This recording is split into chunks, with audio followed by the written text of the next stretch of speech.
Olá, Iria. Realmente, a questão do diagnóstico precoce é fundamental para enfrentarmos e conseguirmos vencer essa terrível doença.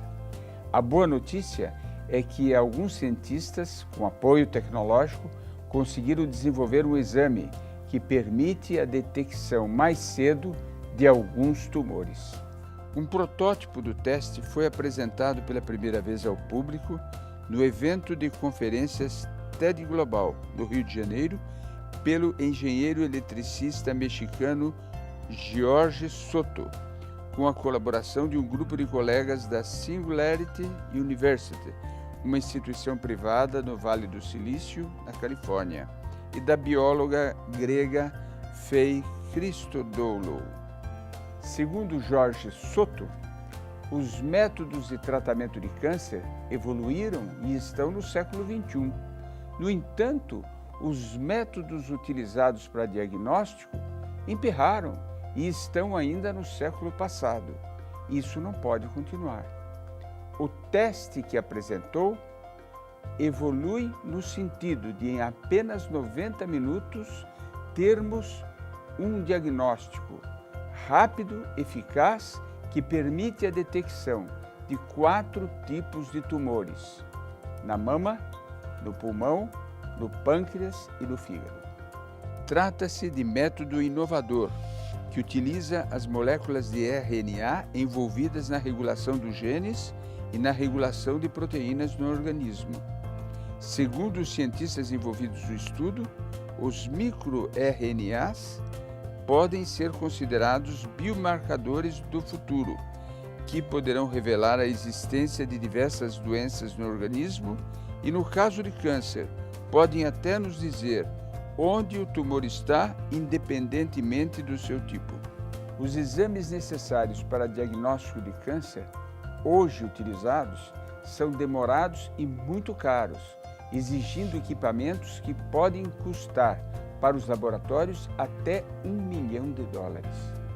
Os dispositivos criados por Faye e Jorge Soto custarão para os laboratórios $500. E essa redução dramática de custos fará com que o diagnóstico para o paciente final custe 50 vezes menos do que hoje lhe custam os exames para a detecção de câncer.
Ainda haverá necessidade de muitas pesquisas para se transformar na cura definitiva, pois quando as células beta são injetadas no organismo, elas também serão destruídas pelo sistema imunológico.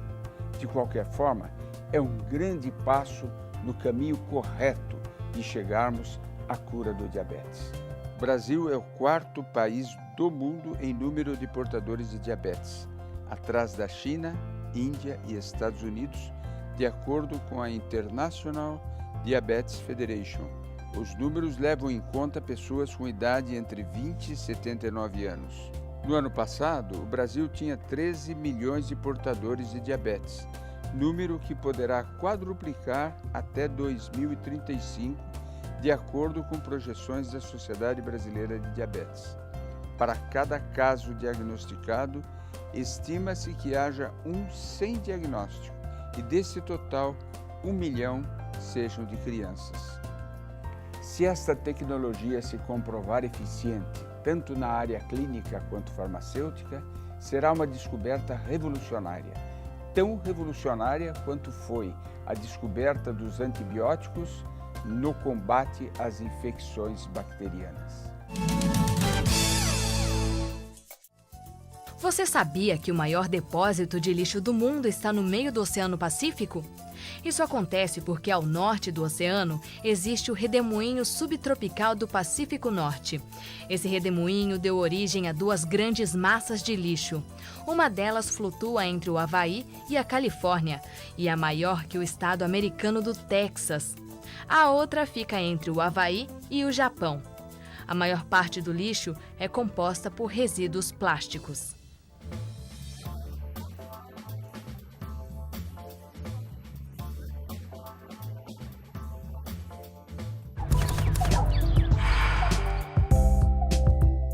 Olho vivo, consumidor! Historicamente, as baleias sempre foram tratadas como peixes pela indústria baleeira, mas isso é um equívoco.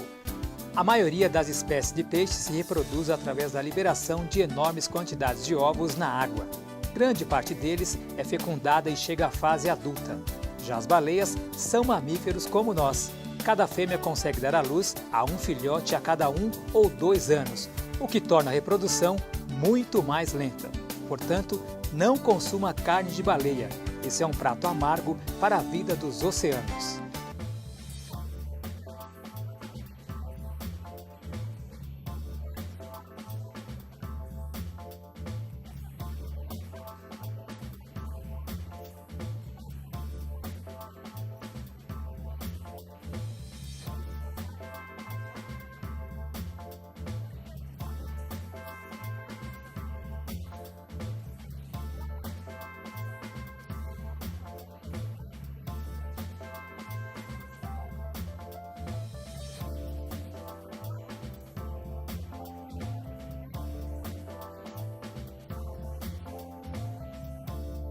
Pesquisadores de Campos dos Goytacazes, no norte fluminense, e de Londres, na Inglaterra, estão desenvolvendo um bioinseticida a partir de um fungo encontrado na restinga do norte fluminense.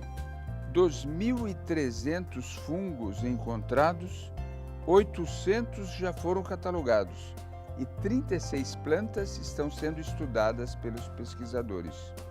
Elas foram encontradas nas restingas de Gruçaí, em São João da Barra, e na reserva da Caruara, em Guarapari, no Espírito Santo. Da restinga, as amostras das plantas vão para o laboratório, onde começa o processo de retirada do fungo. Um dos fungos cadastrados já apresentou resultado positivo, ou seja, a aplicação do extrato feito com este fungo diminuiu o crescimento de larvas do Aedes aegypti, transmissor da dengue. Outra aplicação prática desta pesquisa é o combate ao risco de reurbanização da febre amarela, transmitida pelo mesmo vetor da dengue. O trabalho é coordenado pela pesquisadora Graça Freire, do Instituto Superior de Educação do Centro Educacional Nossa Senhora Auxiliadora. Segundo ela, uma das vantagens da pesquisa será a maior eficácia do bioinseticida, já que os mosquitos estão se tornando imunes aos inseticidas químicos em uso no país. A pesquisa inédita começou em Campos, ganhou apoio da Universidade de Bath, na Inglaterra, com a parceria do cientista Daniel Henke. Trata-se de uma notícia extremamente alvissareira, pois dengue é uma epidemia que se transformou num gravíssimo caso de saúde pública no Brasil, sendo que no ano passado, em 2013, atingiu 2 milhões de pessoas.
Ao longo do dia, a embarcação fica exposta ao sol, com os módulos solares fotovoltaicos servindo para carregar as baterias, que por sua vez vão mover 4 motores que estão instalados na popa do referido barco. Esse projeto de desenvolvimento de uma embarcação com propulsão elétrica movida por energia solar tem a grande vantagem de dispensar os combustíveis fósseis, que trazem um custo de manutenção e inconvenientes relacionados à manutenção de um sistema de combustão interna.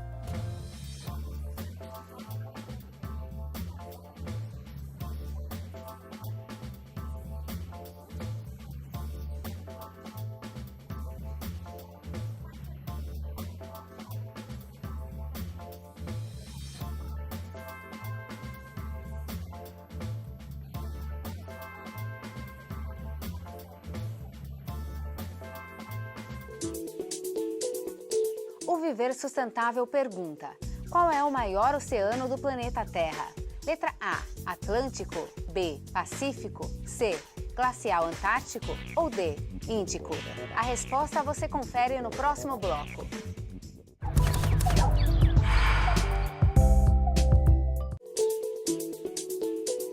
No bloco anterior, o Viver Sustentável perguntou qual é o maior oceano do planeta Terra. A resposta correta é letra B, Oceano Pacífico. Os ecossistemas marinhos estão sofrendo um grande impacto em decorrência do aquecimento global e do aumento dos gases do efeito estufa. Recente relatório divulgado pelas Organizações das Nações Unidas, pela ONU, em Seul, mostra que nos últimos 200 anos, os oceanos tiveram o seu pH aumentado em 26% em média, em decorrência de absorverem 1/4 das emissões de dióxido de carbono, de gás carbônico, emitidas pelas atividades humanas.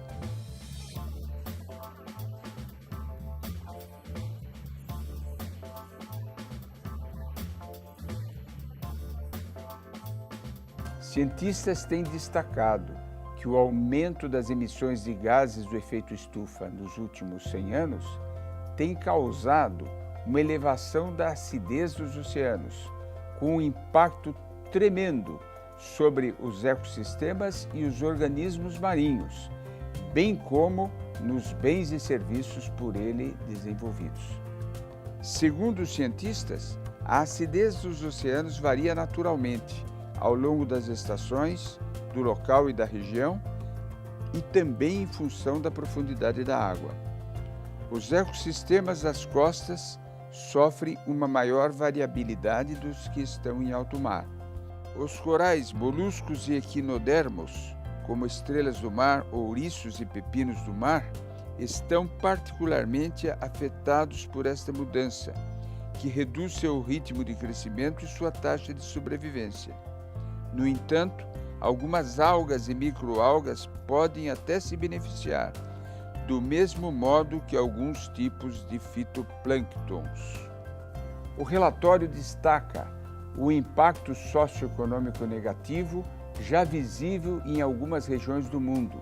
Por exemplo, a aquicultura no noroeste dos Estados Unidos e a criação de ostras.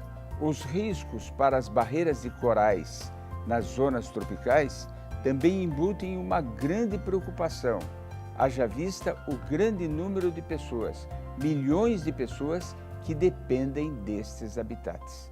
Segundo os pesquisadores, apenas a redução nas emissões de gases do efeito estufa permitirá deter, conter e vencer este problema.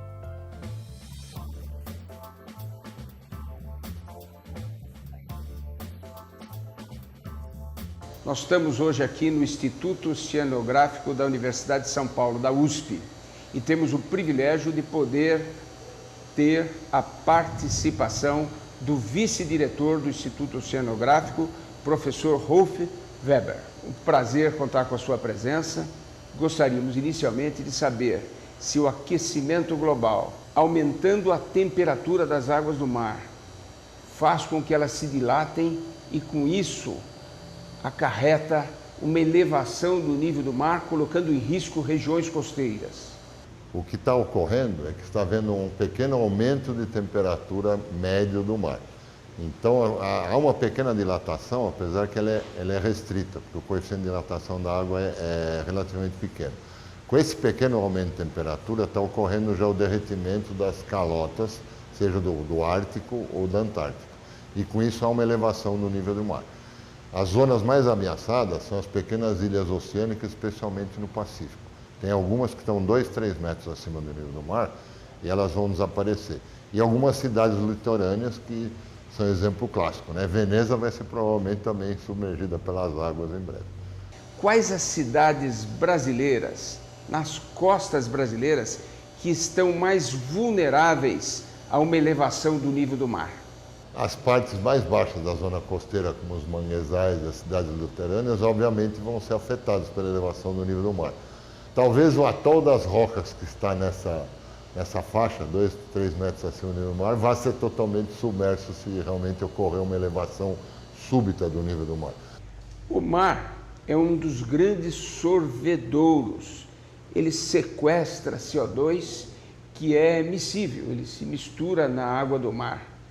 Essa mistura fica estável ou vai para o fundo do mar? O oceano ele consegue absorver aproximadamente 40% do CO2 antropogênico das nossas emissões. Ele inicialmente fica na forma solúvel, o gás carbônico reage com a água formando o carbonato, o vulgo bicarbonato. Esse carbonato é utilizado pelos elementos do plâncton, que formam suas carapaças com carbonato de cálcio. Esse carbonato de cálcio ele é mais denso, mais pesado que a água do mar, e quando o organismo morre, se vai para o fundo. Isso nós chamamos da bomba biológica de transferência de carbono. É assim que nós transferimos a maior parte do CO2 da atmosfera para o fundo do mar. O mar está se acidificando.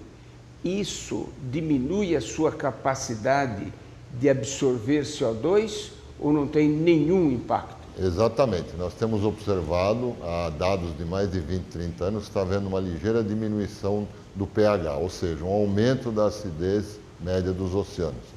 Com isso, nós temos um problema de branqueamento dos corais, dissolução acelerada dessas carapaças e, consequentemente, está diminuindo ao longo do tempo a capacidade de absorver o CO2. O oceano tem uma capacidade finita de absorver o CO2, ela não é infinita. Ela não é tão alta como os ecossistemas terrestres, mas é cerca de 40%, que não é pouco. Além disso, essas mudanças nas características do mar afetam a biodiversidade? Sem dúvida. A variação de temperatura vai afetar o comportamento do fitoplâncton, dos peixes de modo geral. Mas o mais grave é a acidificação dos oceanos, que leva a um desaparecimento de corais e uma rápida dissolução dessas carapaças. E a carapaça dissolvendo, você está retornando o CO2 para o sistema. Enquanto que ela precipita, ela fica enterrada no sedimento, o carbono fica estocado. Nós temos lido muito sobre cotas para pesca de atum, para pesca de determinadas espécies. Estas cotas estão muito altas ou os países é que não respeitam as cotas e estão excedendo-as? As duas coisas. As cotas ainda estão altas, considerando que a maior parte da pesca agora é predatória. E, infelizmente, na zona costeira a pesca é regulamentada e a fiscalização. No oceano aberto, não existe uma legislação internacional para o mar. Então, é por consenso. Os países interessados na pesca do atum, do bacalhau, têm que fazer um acordo quanto às cotas. Mas os especialistas em biologia pesqueira já alertaram que o bacalhau do Mar do Norte, da costa da Nova Inglaterra, está já no regime de sobrepesca. Mas agora o exemplo mais trágico é o atum, porque, especialmente no Atlântico Sul, quem mais pesca o atum são os espanhóis. Eles não abrem mão da cota deles de maneira nenhuma, porque a indústria pesqueira é importante economicamente do ponto de vista alimentar. Eles usam redes enormes de 2, 3 quilômetros, que além do atum pegam os golfinhos, e o cardume não tem a menor chance de escapar. Ele é localizado por helicóptero ou avião, ou ainda fotografia de satélite. Então a pesca é altamente predatória no sentido de não distinguir a espécie jovem da adulta, e eu diria que o maior problema no cenário internacional é o atum, especialmente porque agora está em moda no mundo inteiro em consumir o atum cru na forma de sashimi. No Brasil, nós temos tido alguma dificuldade para criar zonas de proteção de espécies marinhas? Eu diria que houve um progresso muito grande. Quando se tentou implantar as primeiras zonas de conservação, a cultura do caiçara, a cultura da pesca industrial não aceitava muito isso. Mas agora nós temos vários parques marinhos e áreas de proteção. O mais importante é do conjunto de abrolhos, que é o conjunto mais importante de corais que nós temos na costa. A tal das Rocas, Fernando Noronha, Ilhabela e alguns municípios também, a parte do Rio de Janeiro, já tem os parques marinhos. Então não é que é proibido visitar ou mergulhar ou até pescar. Mas você tem que ter uma licença, ter uma cota e existem normas para você frequentar o lugar. Por exemplo, você não pode tirar pedaços de coral para levar para sua casa. Deixa o coral lá, tira uma fotografia, que isso é muito mais bonito, né? O lugar certo do coral é lá debaixo d'água e não na sua estante. A legislação brasileira, a nível federal, estadual e municipal, muitas vezes apresenta certos conflitos. Na sua avaliação, o que nós teríamos que fazer para aprimorar, para melhorar, para dar mais eficácia e eficiência à legislação brasileira?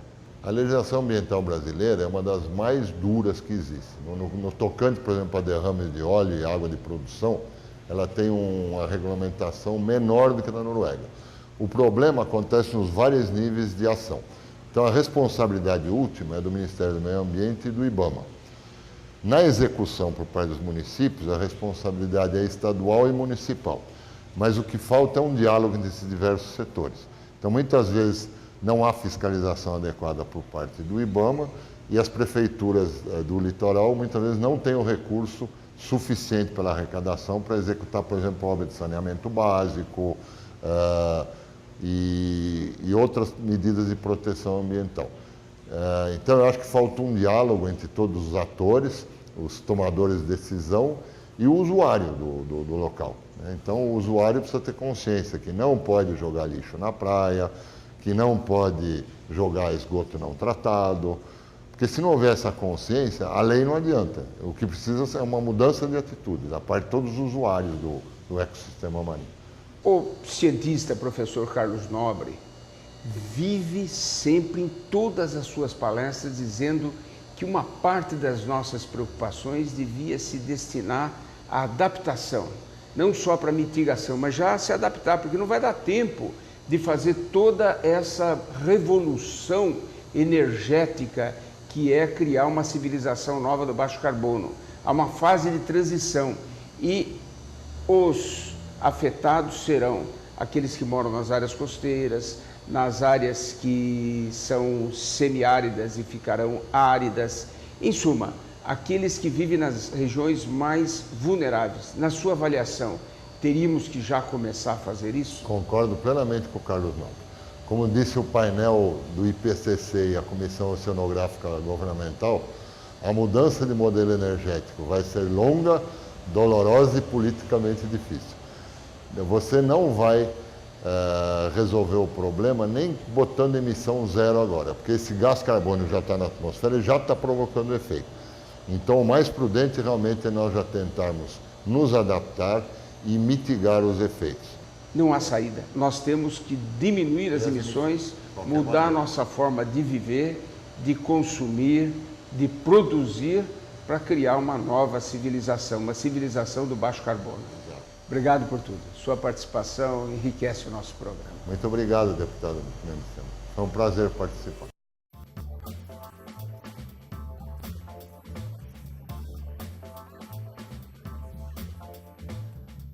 Preço da tonelada do material destinado à reciclagem para a cidade de Recife. Papelão, R$ 110. Latas de aço, R$ 100. Alumínio, R$ 1.200.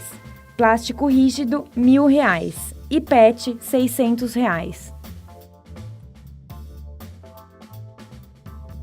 Participe você também do nosso programa. Mande sugestões de temas e perguntas para contato@viversustentável.net. Acesse nosso arquivo de matérias pelo site viversustentável.net. Lá você também encontra muitas informações sobre o meio ambiente. O Viver Sustentável fica por aqui e lembre-se, para mudar o mundo precisamos fazer a nossa parte e a sustentabilidade é o caminho.